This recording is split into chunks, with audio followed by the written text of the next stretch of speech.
The city rain drummed on my windshield as I drove home, lost in routine. Suddenly, a black van slammed into me. Shadows pulled me from the wreck, their faces hidden by rain and darkness. A chemical cloth pressed to my face. As the world blurred, I realized this was no accident.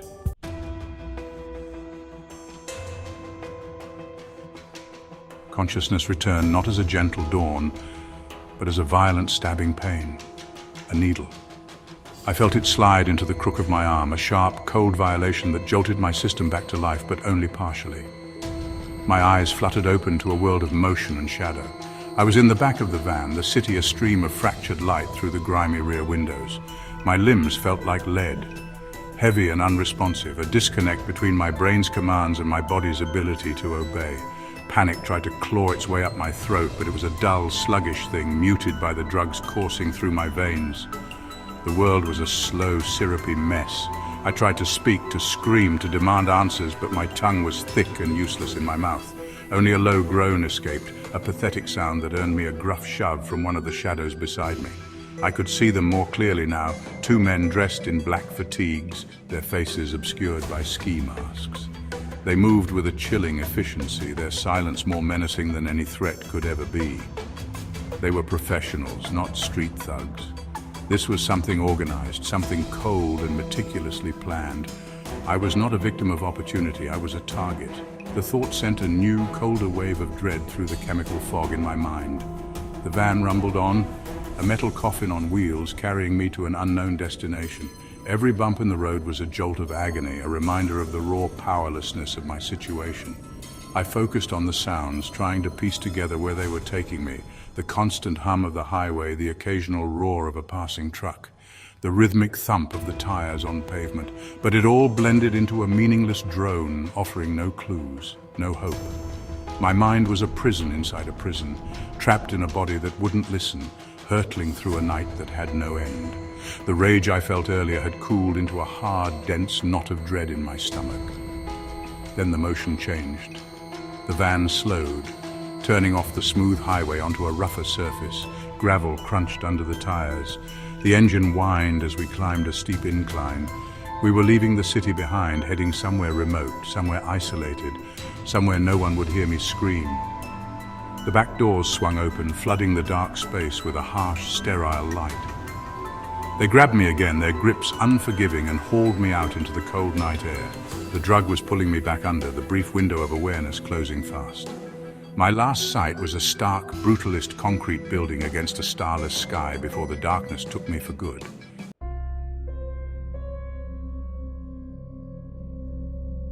I awoke to a low, persistent hum and biting cold, my body heavy and unresponsive.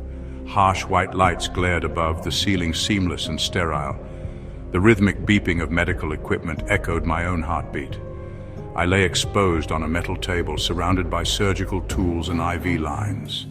Fear and confusion clouded my mind. What had they done to me?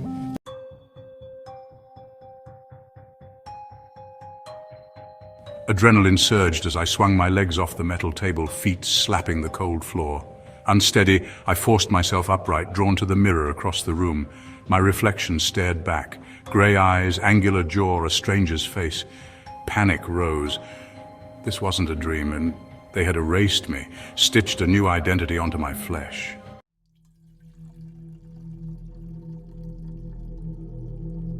A soft click echoed in the sterile room.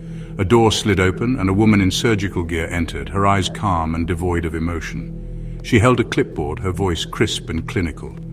"You're awake. The disorientation is normal. We gave you a gift, a second chance. You are the lucky one, the new prototype."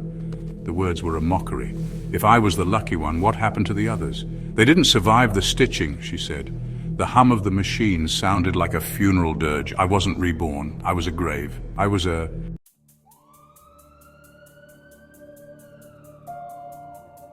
The doctor, clad in surgical gear, tapped her clipboard, the sound sharp in the sterile room. "Stitching," she said, "is more than surgery. It's the weaving of a new reality onto your body and mind. Identity is a tapestry memory, appearance, personality. We unpick, replace, and weave in new threads from a donor. The skin you wear belonged to another. His face is now your prison or your vessel. We flay donor and host, preserve the flesh, and connect nerve to nerve, capillary to capillary. One mistake, and the flesh rots away. I stared at my hands, feeling the ghost of 1,000 needles beneath the skin. Why, I managed to ask. The doctor smiled coldly. Because we can. We are architects of the soul, and you are our masterpiece.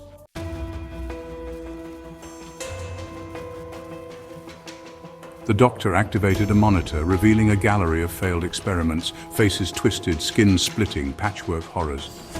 These were the ones who didn't survive, she said. Their minds rejected the new flesh. The real challenge is the mind.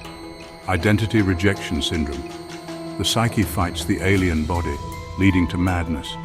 We had to stitch the consciousness too, blur memories, overlay new ones until the mind accepts the new truth. I tried to remember my old face, but it was already fading. The doctor watched me. Don't fight it, she said. Your brain is rewriting itself. Soon the man you were will be a ghost. You will simply be you.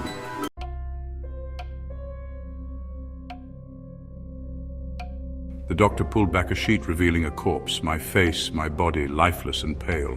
He was the original, a gambler doomed by fate. We intercepted his destiny, she said, and repurposed it. We offered him escape. He became the vessel, you the new inhabitant. The failures you saw, their minds and bodies rejected the story. We learned to choose hosts at a crossroads, unhappy, adrift, ready for a new narrative. You were perfect. No ties, no future, a blank page. We didn't just give you a new face, we gave you a new plot. I realized I wasn't random, I was chosen, curated. My life was rewritten by a stranger's hand. I was the perfect canvas for her masterpiece of horror.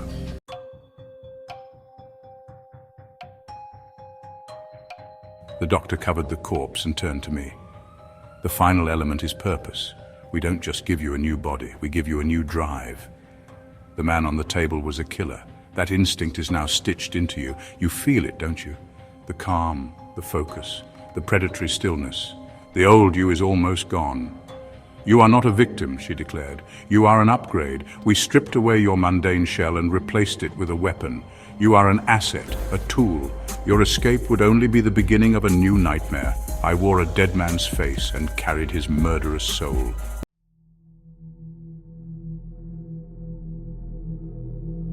The doctor's words echoed, weapon, tool, upgrade. But beneath the killer's calm, a spark of the old me survived, rage, terror, will to live. I let her believe I was broken, slumping in feigned resignation. Her pride was my opening. When she turned away, the spark flared into action. My new body moved with lethal precision. I grabbed her clipboard and struck. She crumpled, silent. I stood over her, breathing hard, the first act of my new life, one of violence. The irony was not lost on me.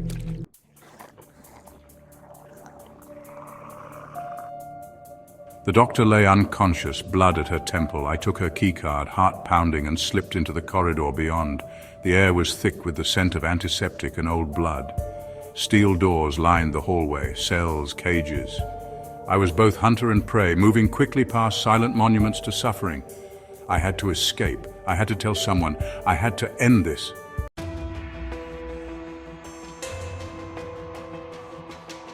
As I moved deeper down the corridor, the smell of blood grew stronger, overpowering the sterile scent of antiseptic. It was fresh. Ahead of me, a heavy door stood slightly ajar, a sliver of harsh white light spilling out into the dim hallway. A low, wet, rhythmic sound came from within, a hacking, a chopping.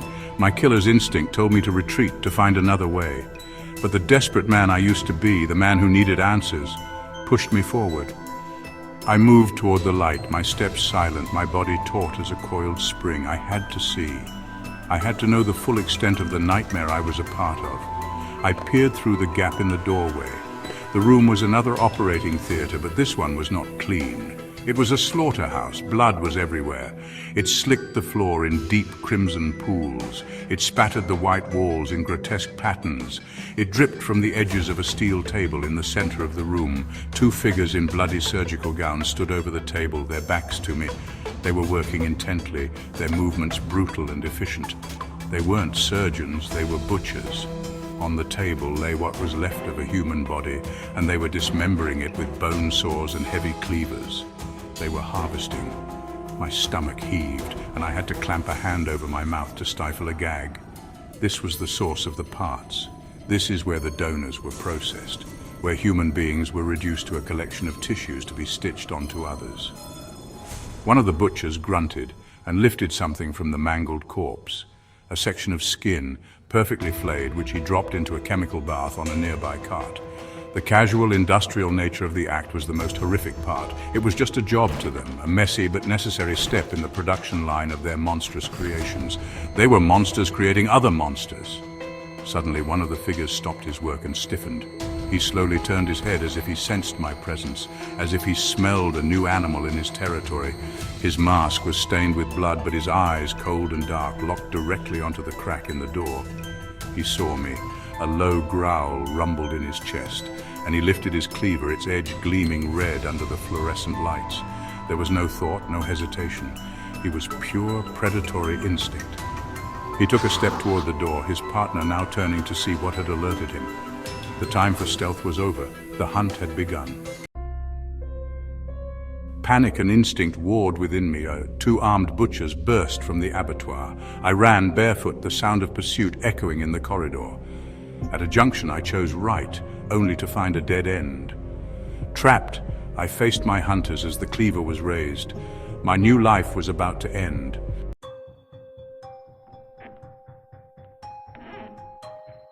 The dead-end corridor felt like a tomb, the heavy steel door at my back a final, unyielding gravestone. There was nowhere left to run. The two butchers advanced, their blood-soaked gowns a grotesque parody of a surgeon's whites. I was cornered, an animal run to ground with the hunters moving in for the kill. But the new me, the killer she had stitched into my soul, was eerily calm, calculating. The injustice burned away my terror, leaving only cold resolve. I would not be unmade without a fight.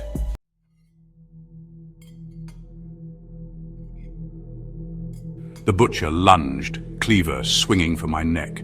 I dropped low, the blade whistling past. He stumbled, off balance. I swept his leg, slammed my shoulder into his ribs. The cleaver clattered away. I finished it, brutal, horrifying, but natural. One down. The second butcher hesitated, wary now.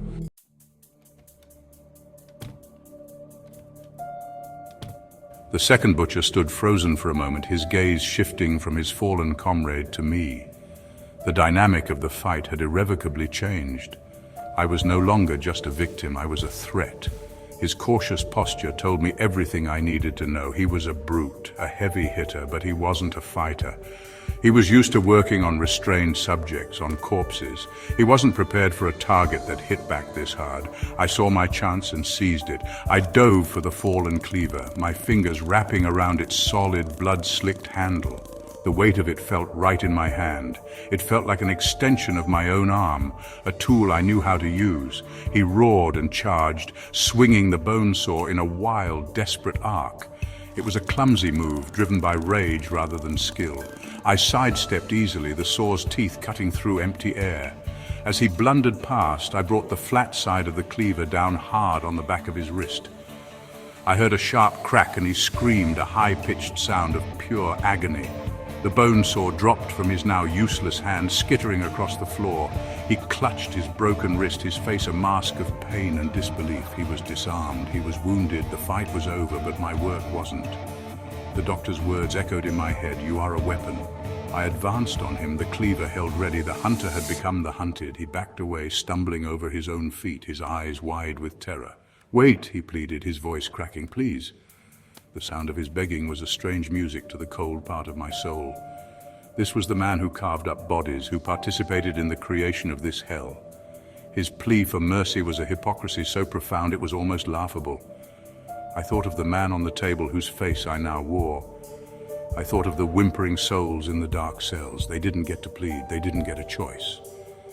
My arm moved with a will of its own, a perfect, clean arc. The cleaver was not a clumsy weapon in my hand. It was an instrument. The butcher's plea was cut short as the blade struck him. Blood erupted, painting a fresh crimson splash across the pale concrete wall. He collapsed, his body joining his partner's on the floor of the corridor. Silence descended, broken only by my own ragged breathing.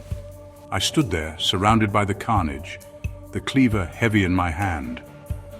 I had become the butcher, I had used their own tools against them, and in doing so, I had painted my own masterpiece of violence on the canvas of their workshop.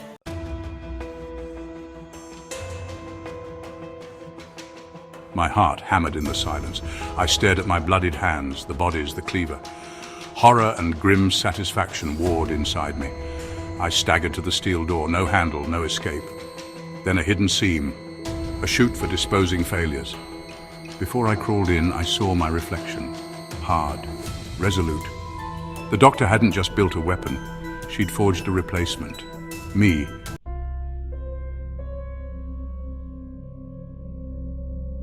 The reflection in the steel door held me captive. It was the face of a dead man, but the eyes were mine, burning with a new, terrifying clarity. She hadn't just chosen me because I was a loner. She chose me because I looked like him, her partner, her creator. I was a cuckoo in a dead man's nest, a weapon with a grudge. I was her masterpiece, and I was coming for her.